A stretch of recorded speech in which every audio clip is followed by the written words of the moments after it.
Here is the recipe that I cook in this video. Feel free to screenshot, write it down, or copy from the description.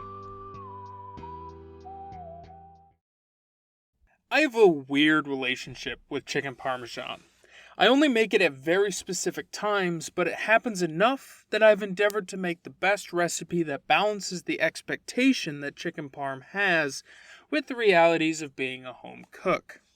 To begin, let's prepare our breading ingredients, starting with the outermost layer, the breadcrumbs. Feel free to use regular breadcrumbs for this, but I found that panko, which I have here, usually works better. If this isn't by the breadcrumbs in your supermarket, you can usually find it in the Asian food section of your World Foods aisle. If the pieces are too big, feel free to blitz them for a few seconds in a food processor or crush them with a heavy object. You are looking for a fine crumb in the end. You're going to want about 1.5 cups of those. To these, we will add about 1 cup of finely shredded or grated Parmesan cheese. We don't want to add any seasonings to this mixture as they could burn in the hot oil. Mix that up and set it aside.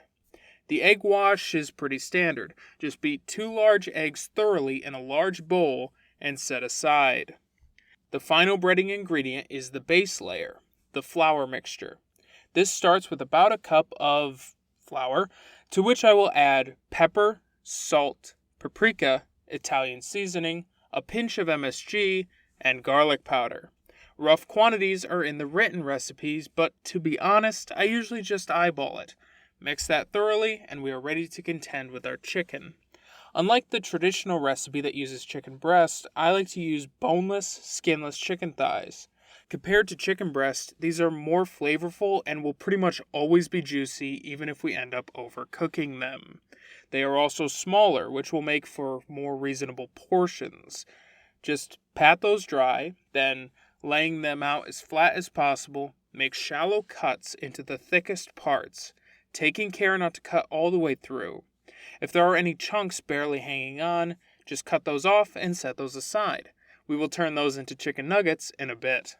Once trimmed and sliced, set a sheet of plastic film over the pieces and, using a mallet or some similarly flat and heavy object, pound flat. Don't go too crazy with this. We're just trying to get the chicken thighs to roughly even thickness, about 1 centimeter or 1/3 of an inch. Regardless, salt one side of the chicken well, and once again, set aside. For my frying vessel, I am using my large Dutch oven. You can fry in almost anything, but I would avoid using nonstick, as the sustained heat can harm the coating. As for the frying oil, I have some vegetable oil I'm reusing from the last time I deep fried. You can reuse this stuff about 6 or so times before you have to dispose of it. Just wait after frying until the oil has cooled to room temperature, then pour it through a fine mesh strainer like I have here, or some cheesecloth. Keep that in a cool place. I usually just toss it in the fridge.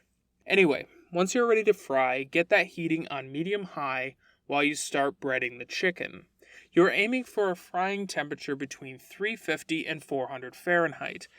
This is where I will remind you that deep frying at home is very dangerous and should only be done with a responsible adult present.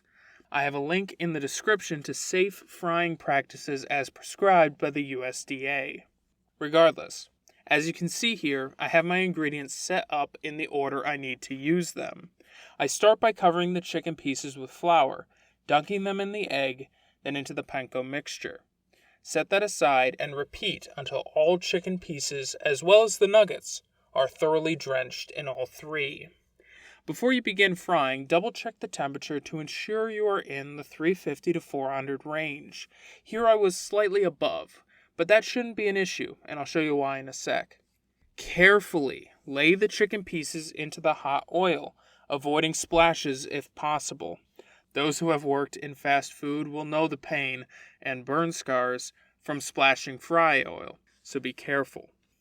Notice that if I check the temperature now, in the 20 seconds or so since I added the chicken, the temperature has fallen about 25 degrees. I'm going to keep an eye on that throughout the cooking process and make sure it never comes above 400 degrees.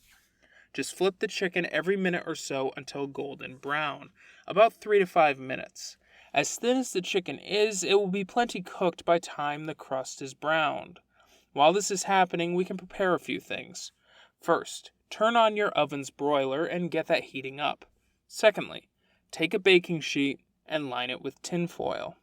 If you have time, you can also shred about 4 ounces of mozzarella cheese, but you can wait to do this until after the chicken is done frying. Back at the stove, the chicken is golden brown and crispy. Set this on the baking sheet and begin frying the next batch. I will also add the nuggets at this point. Those will cook a bit faster than the chicken. Once the nuggets are done, remove them to a separate plate. These can be given to the resident picky eater or enjoyed as an appetizer with a little bit of ketchup. These things are good enough that if you wanted to turn off the video right now and just make these instead, I wouldn't blame you. But if you want chicken parm, take the last fried pieces from the oil and remove the pot from the heat. Arrange the chicken spaced evenly apart on the baking sheet. On each of the pieces, pour a good amount of marinara or pasta sauce. For me, this is usually left over from a pasta dish earlier in the week. To be honest, using this stuff up is usually the motivating factor that gets me to make chicken parm. Cover each of those pieces with a pile of mozzarella and carefully slide into the top rack of your preheated oven. Broil for about a minute or so and remove when the cheese is melted and slightly browned. And those are done. I know chicken parmesan is usually served with spaghetti, but that seems like a lot of carbs on top of the heavily breaded chicken. I would recommend a light salad or some roasted vegetables as a side. Trust me, your gut will thank you. And I personally would like to thank you for watching. The channel has received an uptick in traffic lately, so that is both encouraging and humbling. I hope you found this useful. Next time, I want to show you the actual cheapest steak in the supermarket.